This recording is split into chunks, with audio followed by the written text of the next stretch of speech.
I put some of it up on my. I'm working on my webpage at the moment. Oh yeah, one of the girls wanted to come, but she can't make it. All right, okay.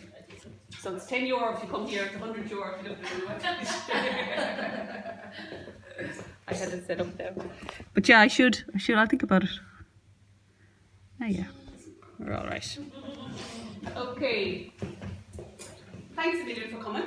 It's great to get people out their doors looking for information about dogs or puppies. Most of you have puppies. Do you have a puppy already? Are you thinking about it? We have 3 dogs. We're not having any more. No, it's okay. And you have a puppy, obviously. Yeah. And you have one, and you're thinking about it. Yeah. Good. Okay. So we're going to start off with step 1, getting the puppy. There's a lot of information out there, but it's often hard to follow. So this is kind of a bit of a graph. Hello. Hi, Olivia. How are you? Take a seat anywhere. Sorry. You okay? Back to class. Okay, so this is just trying to be a bit of a guide to educate the public on what you should be looking for when you go out there and find a puppy. And most people's first port of call is Done Deal, which is understandable because it's littered with ads for puppies. Most good, responsible breeders will not put their puppies up on Done Deal. They might only breed 2 or 3 times a year. They will probably have a waiting list, or they'll have networks, they'll have friends, they'll have people in the industry that they know that they will, in the know that they will give puppies to. So that's the first thing to know. Very few, I'd say only maybe 5% of the ads on Done Deal are genuine dog lovers who are breeding for love and for health and for temperament. Most of them are backyard breeders and puppy farmers who will try and pull the wool over your eyes in order to try and get you to buy one of those pups. So what the owner, and I should kind of put in here, so what you should be looking for, your priority should be when you're looking for a puppy, the first thing should be temperament. It should be. You want a pup that you can bring out in public, that your dogs, your kids will be happy to be around, that you can, your friends come over to visit and it's not going to maul them. Doesn't matter how cute he is or she is, if at the end of the day you can't have a life with them and trust them around people. So temperament should be number 1. Health should definitely be number 2. Again, you don't want to be wrapped up with loads of bills down the line with sick puppies, and you don't want your dog to be in pain. That should be health. Size, yeah, that's important too. You're not going to get a big wolfhound if you're in an apartment, and likewise if you're out the country you might want a more robust dog. And looks should really be the very last thing. Same as looks are unimportant with people, looks should be unimportant with dogs.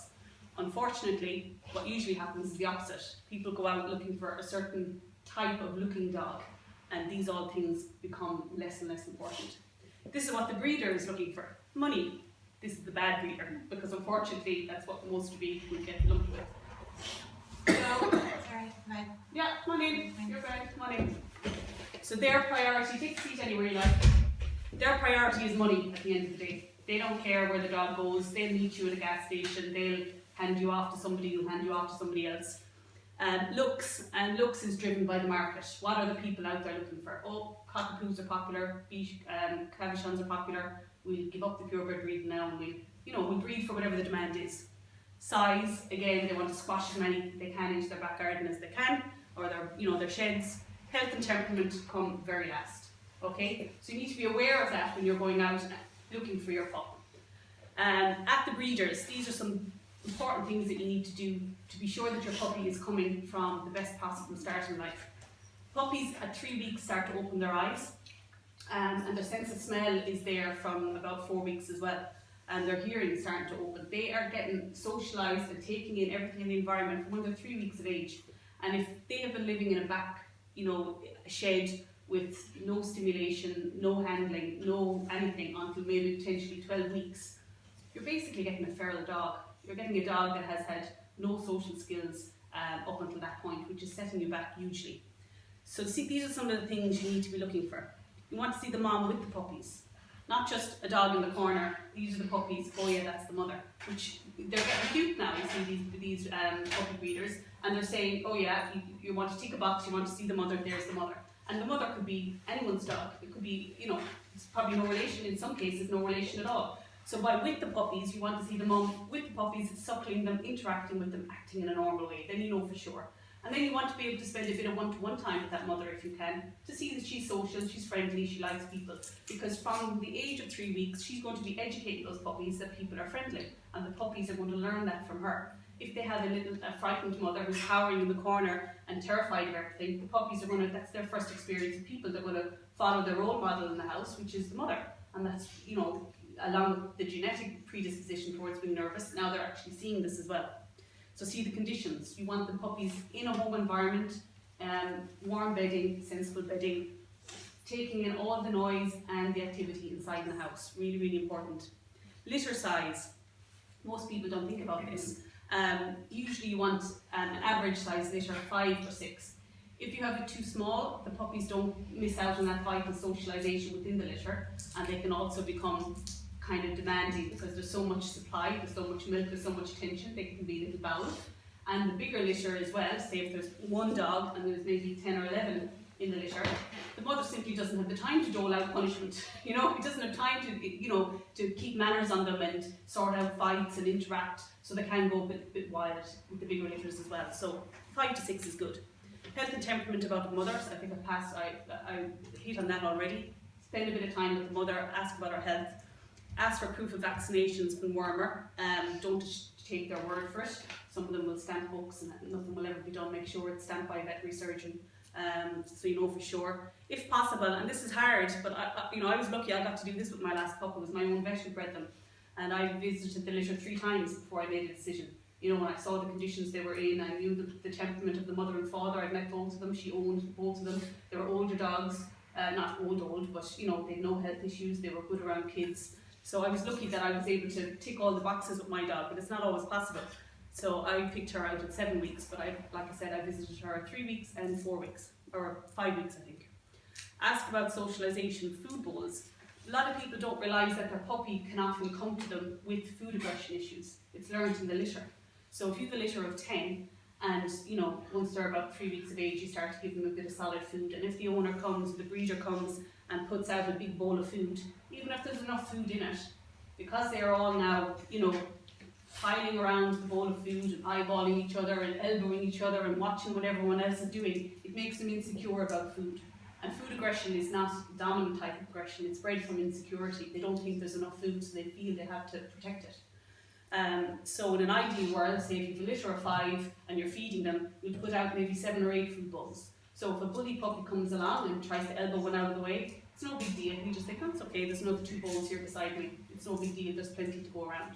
So that kind of mentality, people will often get a puppy and as soon as they put down food, it's gobbling up the food, it's looking left and right, it's hurling it into them. And that's because very early on it's learned to see food as a resource and something to fight over. 2 puppies. Anyone ever have 2 puppies? Yeah? Did you get siblings? Yeah? Did you learn anything about it, good or bad? They're gorgeous together. Yeah. Yeah, they were. Did We you had get it? very good experience. Yeah, with oh them. good. Yeah. Yeah.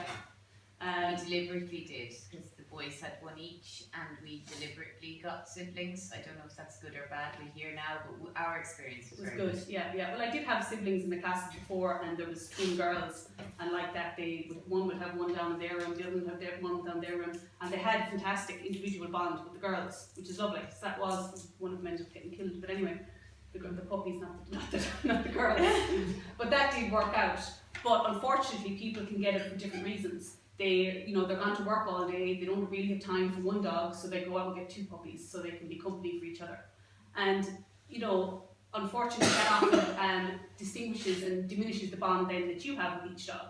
Because you can imagine this is a different species and they're coming into our home at 8 weeks of age, and all they know up to that point, they know a bit about people, but they really have been with puppies all their time. So they know a lot of body language about their own species, but they don't know a whole lot about other species.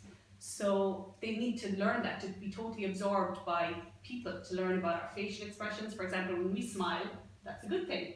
When other dogs smile, is that a good thing? No, it means aggression. So there's different things that they need to learn about our body language, our tone, the way we move, and then all the words that we expect them to understand. So if they are with another puppy 24/7, they'll still have some bit of a bond with people, but in some cases, their bond with each other will be so strong that, they won't really listen, they won't pay attention. And they'll also, in some cases, you take them out in public, they'll see another dog and they'll lose their mind because they're surrounded by other dogs all day long. They don't understand when you take them out and put them on a lead and they see another dog. They don't understand why they can't go up and play with them or jump in them or investigate or sniff, because that's what they do all day long.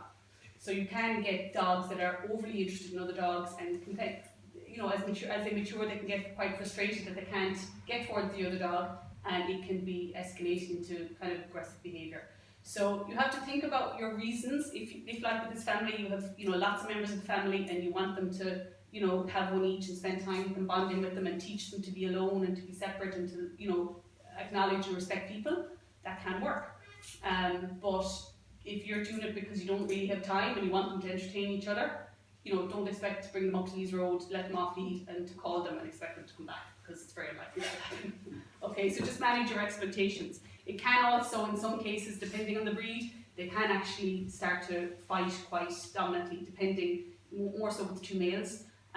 Because when you think about it, there's less aggression in a household where the dogs are different sizes and different sexes. Okay, so like a Great Dane male and a Westie female, you're unlikely to have any friction. Two Labradors males unneutered probably will get some friction, unless one of them is particularly submissive and the other one is particularly dominant. So the bigger the difference between the dogs, the more likely they know their place in the hierarchy, and the more likely they get on. The less difference there is in their size and their temperament and all that, the more likely there is for conflict. So littermate syndrome, that's kind of what it's called. Puppies as companion for an existing dog. So some people will, they're older, maybe they've had two dogs for a long time, they've gotten on fine, and the older dog dies, and the second dog is lonely. And they think, right, I'll get a puppy for, he wants a companion. Or, even there's just their older puppy who they've had, maybe he's 18 months old, they think, they're working a little bit longer, they think he'll like a bit of company. With a well-socialised dog that has, a history of meeting other dogs and being friendly with them, that can be a good option. In a lot of cases though, even though your dog loved the dog that has passed away, they're not necessarily going to like a puppy. And most adult, mature dogs hate puppies. Hate them.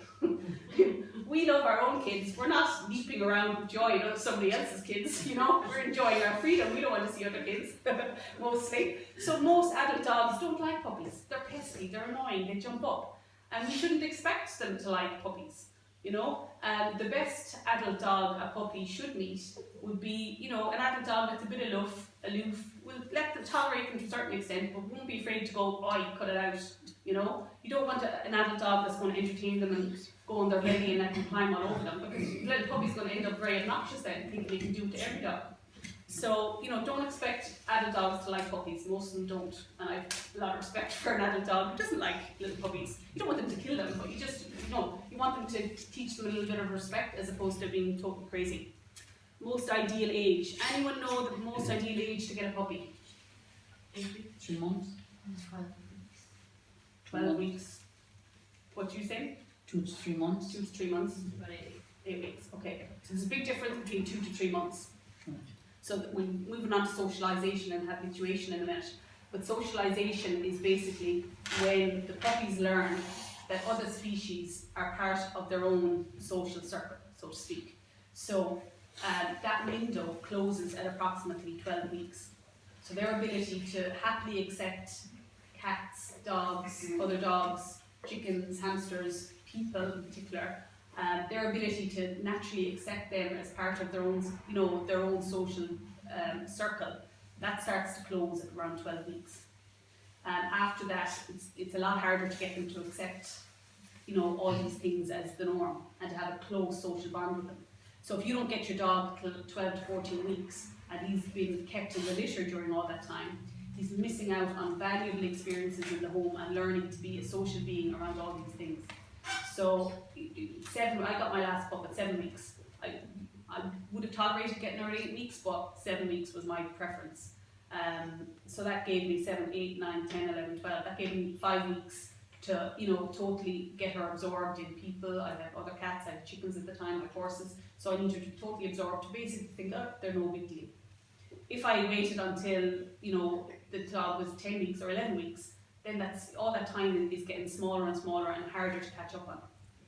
So 7 to 8 weeks, I wouldn't get a pup older than 8 weeks, unless there was a special circumstance where the pup had already been in a home, as a single dog, and had already started to, acclimatise and socialise with people. In that scenario, that would be fine. But I wouldn't take a pup directly from a breeder where it had been kept in the litter all that time.